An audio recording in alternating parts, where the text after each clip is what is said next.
So in China, there's actually a story. The orange tree grows in the north, but however, if you transplant them to the south, the fruit growing in the tree will never match the sweetness, the flavor, the juiciness of that in the north.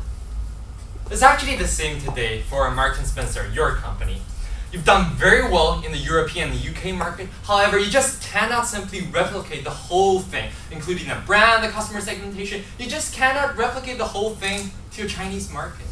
The entire market is different. To compete in this market, you need local know-hows. And that is where we come in today. Ladies and gentlemen, a very good morning. I'm Gary, today with my colleagues Catherine, Jessica, and Richard. Today, our goal is to help Marks & Spencer, thank you, next slide, to stay and grow in China. We have two focuses on analyzing the problem today. Like the first is that we need to rebrand so that the product actually match with our customers' need. We're going to do it with a partnership with the streetwear as well as to do a localization strategy. And after rebranding and fitting our brand image, we're going to communicate our brand to the right customer through online shopping, through online channels, which our customer likes. So we believe that by doing the two strategy, we're gonna achieve the impact of generate great awarenesses and recognition from millennials in China. First, take a look at why we actually should stay in China rather than leave. We currently have a loss that is considerable, but however, we believe that the whole market trend is very positive. We have a CAGR of retail of 13.4 per year, and the cost of operating a business have never been so low in history. We got the online channel, Tmall, Taobao. We got the WeChat Pay, all of the payment methods. We have all the delivery that is fast. So we can do business fast as well as in a low cost. And thirdly, our customers are becoming more open-minded toward international firms. We can get a more dominant position in the market. So why should we leave here today? So the takeaway here is that we should stay and we should capture the opportunities. Thanks. Taking a look at our current products offering as well as our target customers. We have two line of products. First is the grocery that offers all sorts of merchandises and is imported from the UK entirely. We do not do a localization strategy currently for grocery stores, and that is what creates a luxury niche for the market.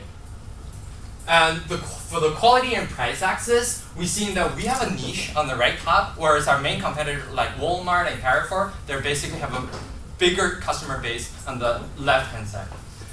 And second line of business is the clothing. As well, we import all of our clothing from the United Kingdom. We have relatively high price, and however, the quality of our clothes are medium quality that caters for the need of the middle class. Like from our target position in the United Kingdom, we target the middle class. Our customers are basically age 35 plus, and its average year of 49. We're replicating the whole business from the United Kingdom to China. However, it didn't work. Why? It's because there's a mismatch between the product design as well as the brand. Let's see what are the middle class in China. We're currently targeting those baby boomers, age 35 to 60. That is what you think the middle class is in China. However, we see that firstly, they still believe in the local brands like 鄂尔多斯, 七匹狼. Secondly, they're relatively more frugal. They do not want to spend such much high price in the grocery nor clothing. And thirdly, they even do not regard themselves as a middle class. Actually, the concept of middle class just emerged lately. In whom? In those aged 20 to 35 white collars as well as college students. They have a relatively higher willingness to pay, as well as the quality is good, the brand is good. They're more informed through the internet of the quality of our product. So we've seen here, there's actually a mismatch between who we are targeting and actually who we should be targeting. And because of there's a mismatch in brand, we fail to cater for their need on the left-hand side. So for the millennial, they actually prefer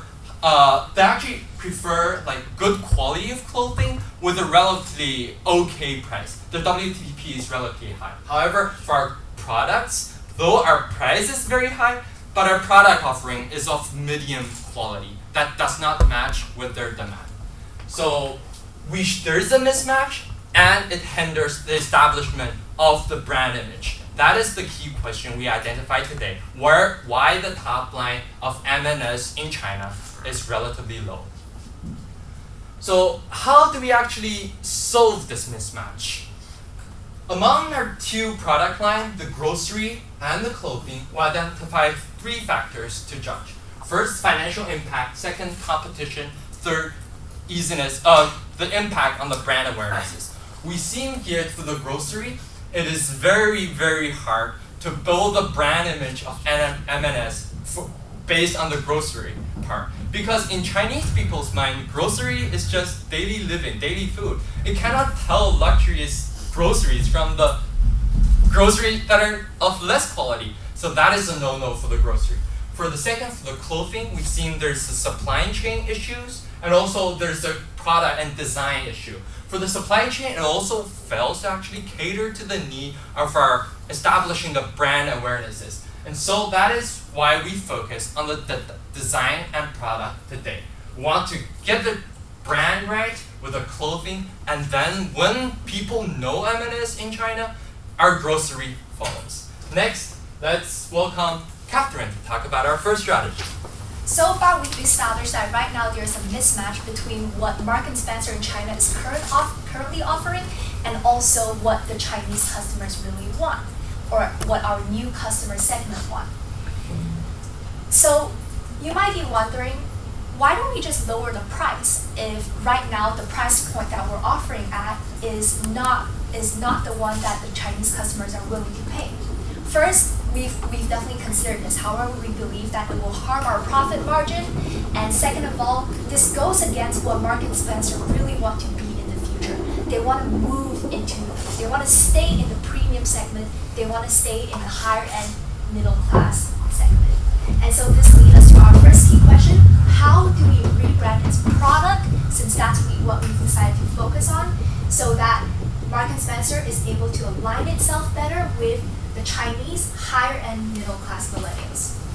We need to match their product with their current price and with the right customer. First, we want to hire a local designer to realign their current product.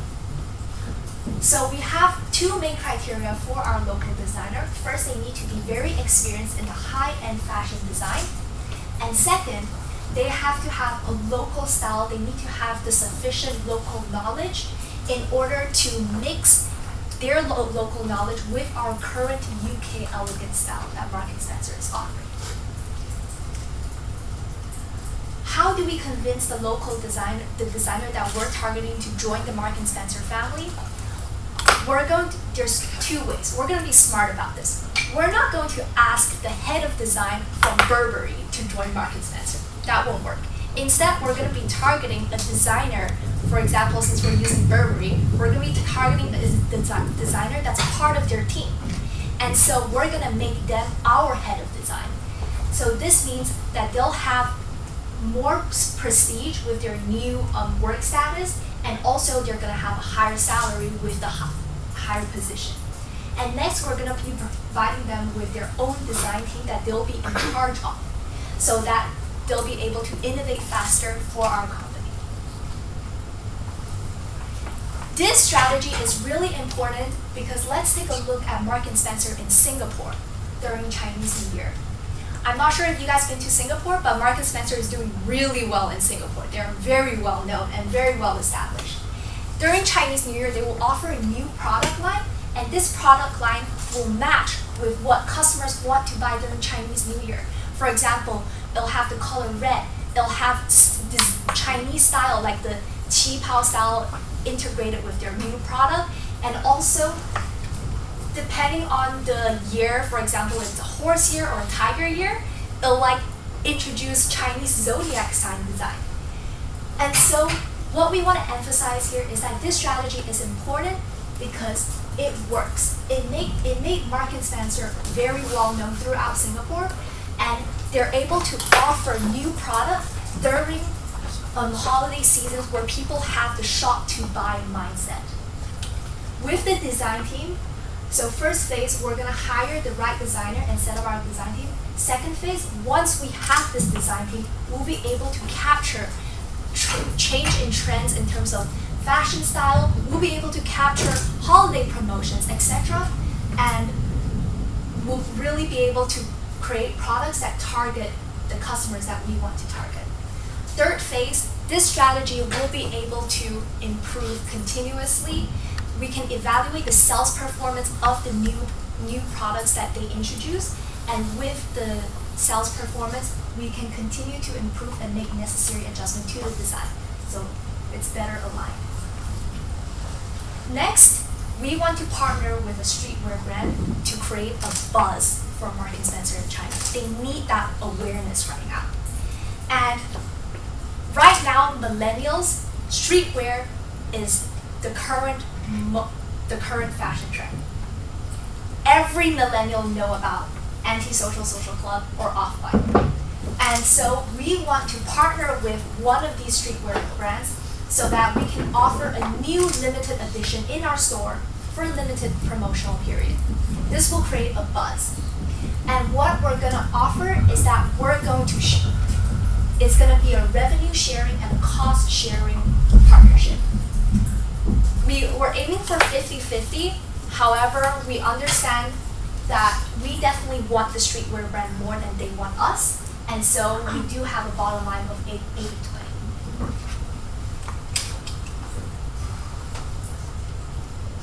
So why streetwear?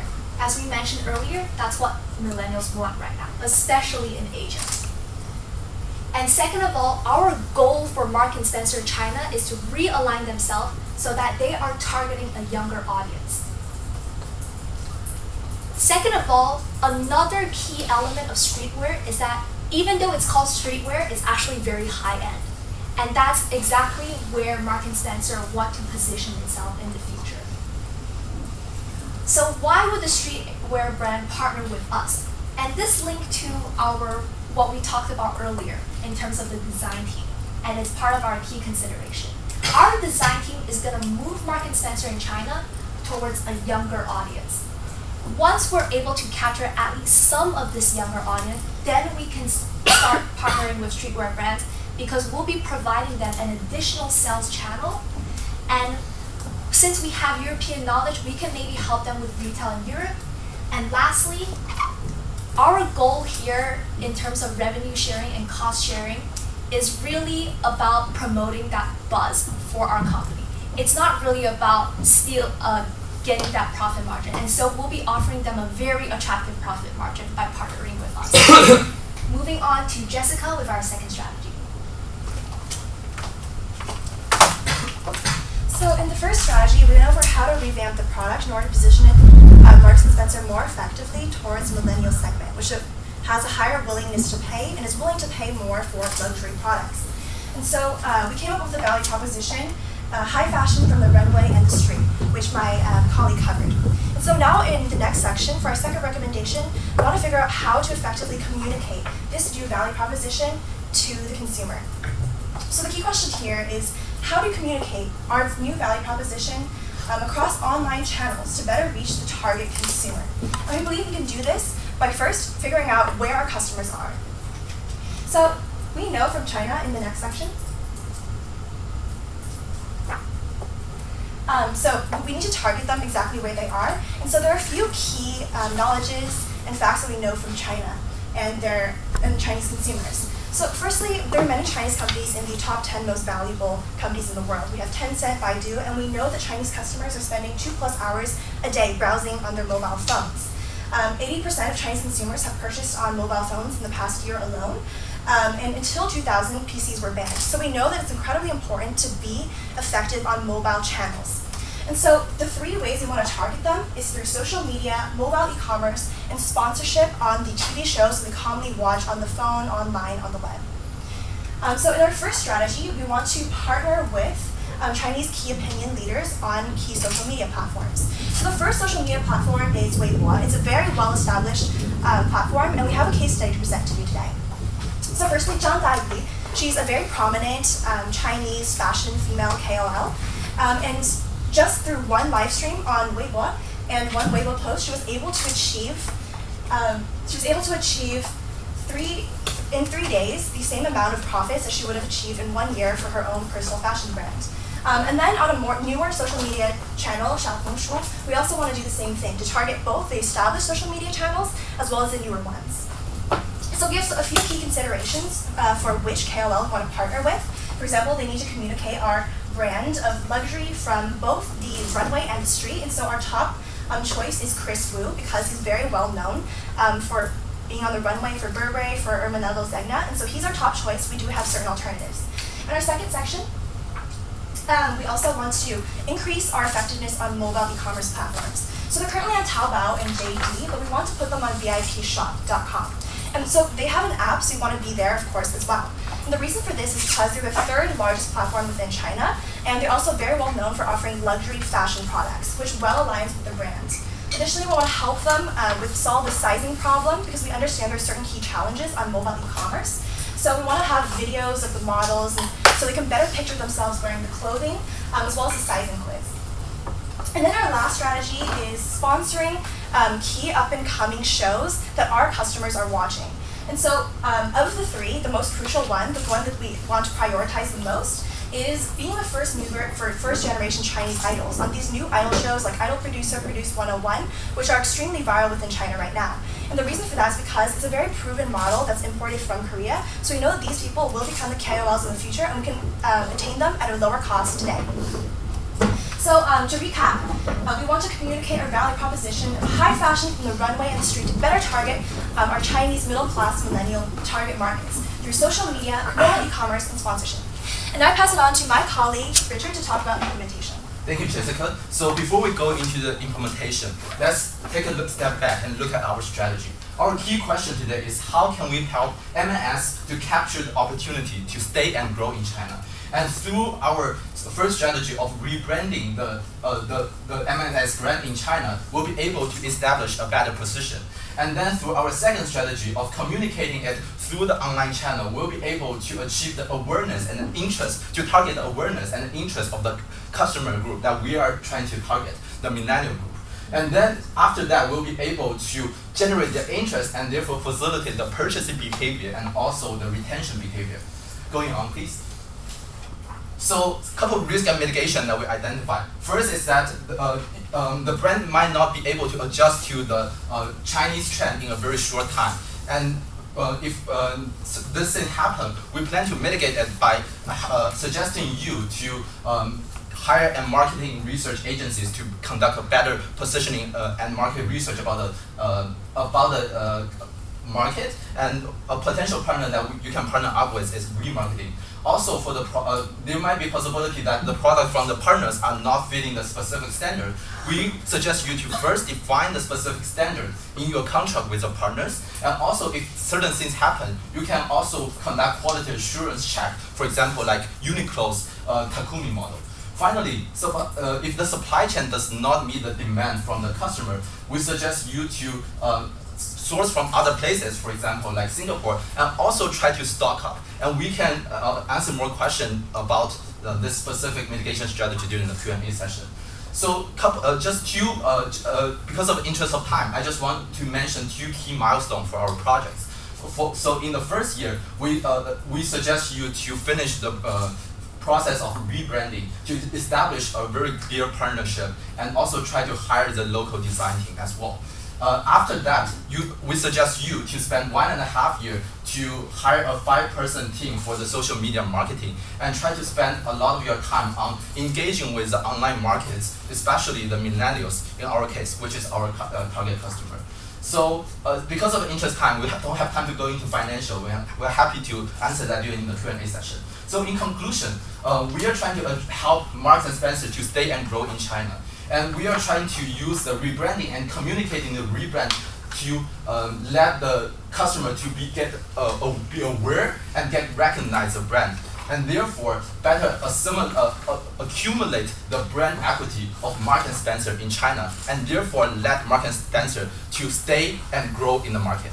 Thank you very much, and we are now opening up for questions. Judges, please ask your questions. Sure.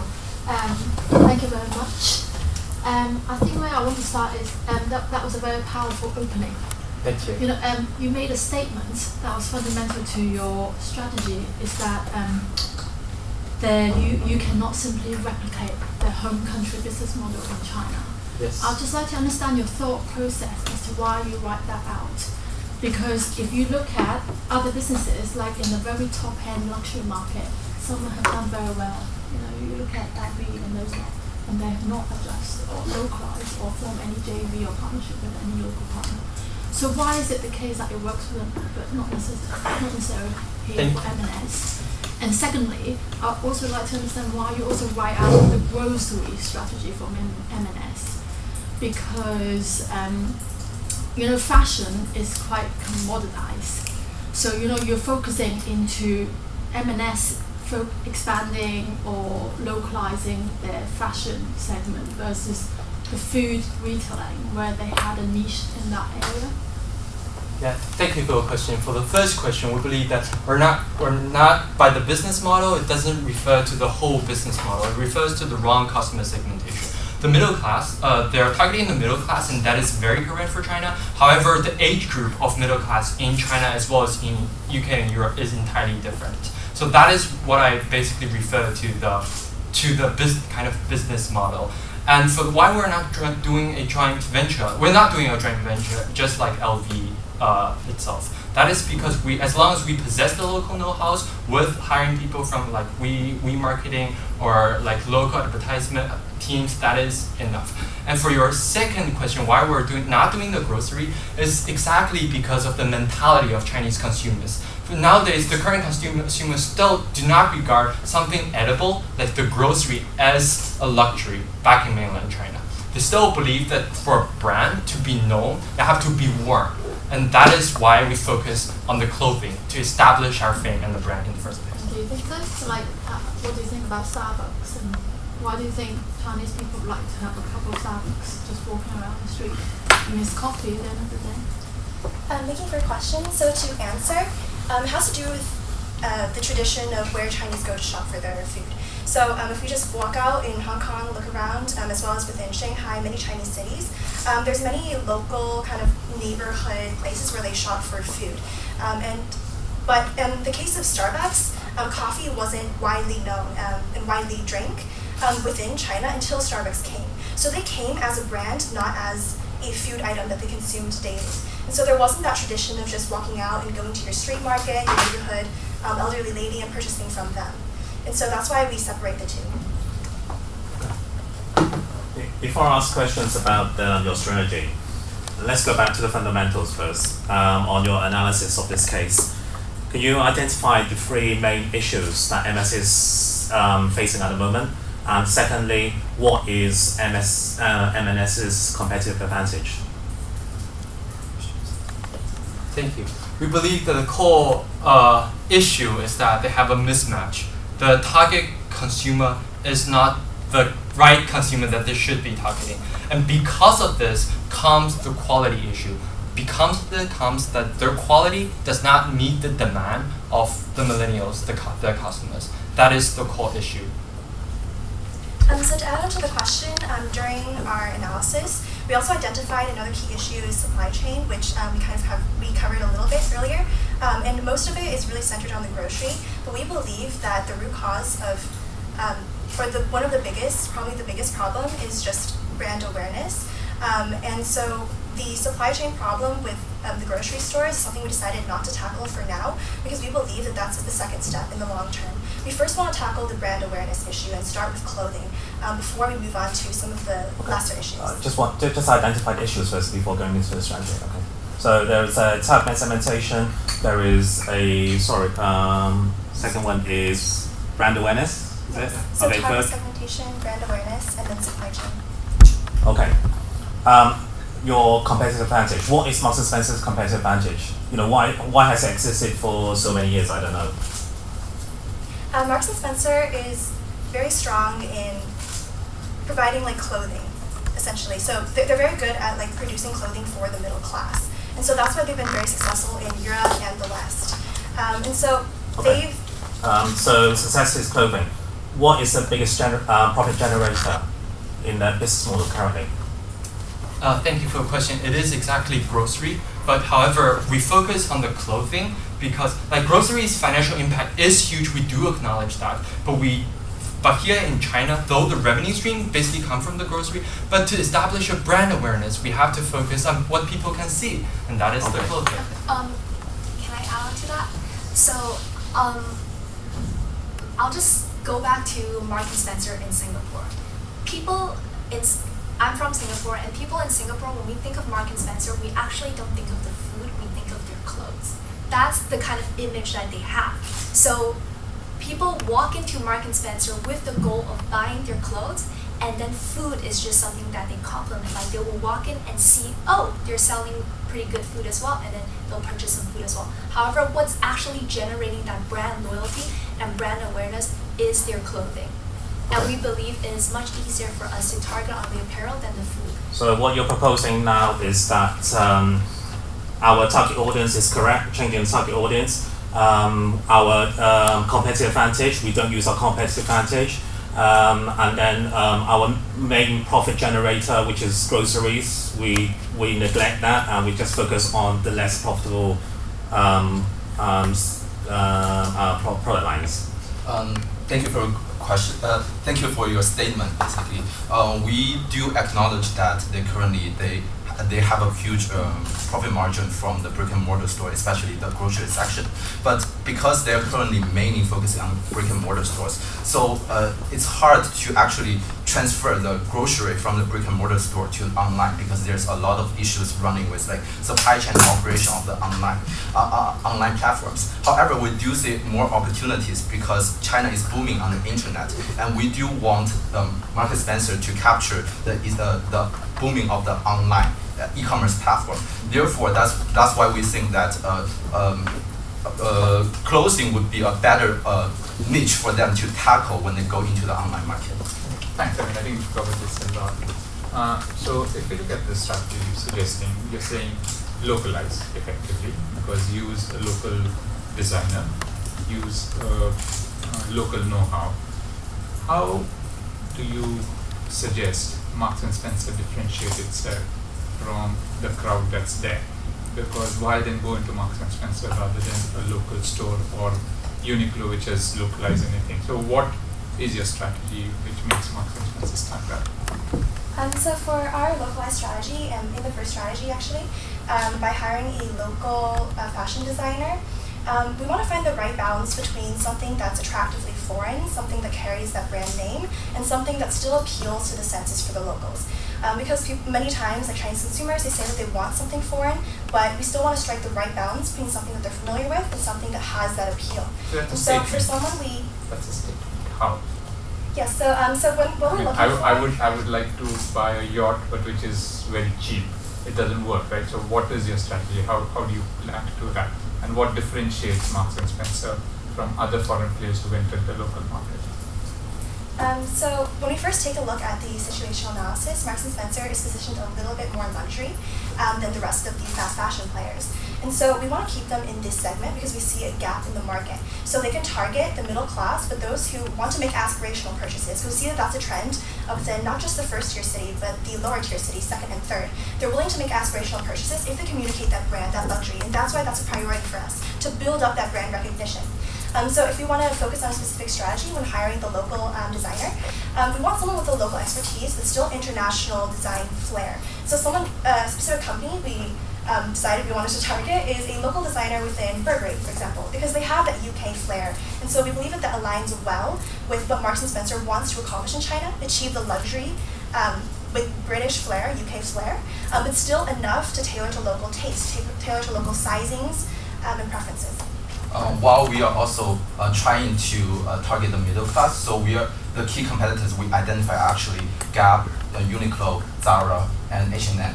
We are not specifically targeting the competition with LV as the judge mentioned before. So basically, for us, we think by positioning us as a little bit higher end in the middle end, with the strategy of introducing the streetwear we'll be able to position ourselves in the higher end within like this middle range market. Just going on streetwear, you guys made a statement saying penetrate the younger generation first, which will create a pull for a streetwear brand to partner with you. What is the timeline you're seeing? Because in your implementation, I did not see that. So you're clearly not saying partner with the streetwear brand today. You're saying create that penetration with the millennials, and once you have some penetration, I mean, that's the statement you guys had, then partner with the streetwear brand. So what timelines are you looking at? So we're gonna start negotiating with the streetwear brand and also creating our design team relatively at the same time. Of course, the design team will come first. And what we want is that we want to use our newly formed design team to convince the streetwear brand that we want to partner. So are we changing Marks and Spencer from a brand itself to a distribution channel? So we don't believe it's a complete shift, but because they don't have brand capital equity in China right now, we want to borrow on some of the current trends in order to bring people into Marks and Spencer store or online channels, get them familiarized with Marks and Spencer, and start attributing the luxury of certain luxury streetwear brands such as Off-White, Supreme, and Antisocial Social Club to Marks and Spencer. And then once you've developed enough brand equity, you can still continue to partner with them in order to build that kind of publicity, or you can decide that our Marks and Spencer products can stand alone. So, you mentioned a word, UK flair. How important do you think that is to M&S? Thanks for your question. We believe it is very important, and it's Okay, actually one that's of good. Within your presentation, where do you put UK on those slides? Have you actually put UK on any of those slides? Yes.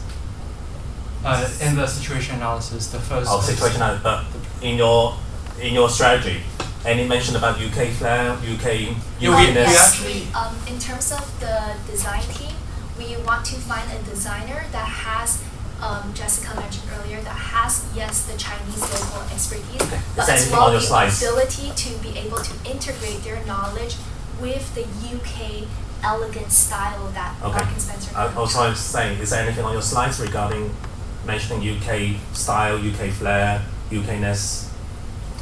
So to address that question, we believe it's So, incredibly it's just a very important. simple question, yes or no. Is there anything on your slides? No for the strategy. No for the strategy. Okay, Well, thank you. because they're selling the product online, so we're communicating the whole brand to our target customers, and our brand is a UK flair brand, so that is Yes. why we're focusing on the channel rather than. So you plan to maintain that UK flair? Yes, exactly, So exactly. Sorry. That's in the terms of the implementation. Your design team will be given that Yeah, sort exactly. of mandate. Yeah, because we think that the Marks and Spencer is actually its fundamental is targeting the UK middle class. So our assumption when we come up with a strategy is basically we are still sticking to our identity as a UK brand. However, we do want to localize in the Chinese market. So sorry, in your implementation again, you mentioned growing the e-channels and this thing. Is that the strategy, or are we planning to open new stores also? Because I didn't hear anything on that, so I'm a little. Thank you for the question. This is the slide that I didn't have time to actually go over. So after the strategy of rebranding and communicating, we will be able to achieve achieve the awareness and recognition of the customer. Then we will be able to first strengthen our supply chain in the beginning, because we need the supply chain running to meet the demand. Then we will start the expansion both online and at the brick and mortar So you're store. going to do a branding exercise. Yes. Then you're going to go to supply chain, and then you're going to go to the channels. Yes. We think expand currently. Are you sure that is the right combination, that your brand is there but your supply chain is not in place? This we actually identified that in the risk and mitigation. There might be possibility that the demand might exceed the supply that we have, but we think that in the short term, the agility of the supply chain is not a huge problem for Marks and Spencer, because It is a problem, right? Yes. it is You're definitely a you're selling problem, the but wrong we think that sizes. agility is not a problem, because they definitely can stock up. They don't offer product like Zara that requires a turnover ratio of like a turnover time of 15 days. They can be like they can be H&M, they can be gap that has 6 months or even a longer turnover rate, so that they definitely can stock up the product in the short run, because they are not, their competitive advantage is not the edge of supply chain. Hannah, sorry. Okay, thanks. Thank you. I have a little more comments.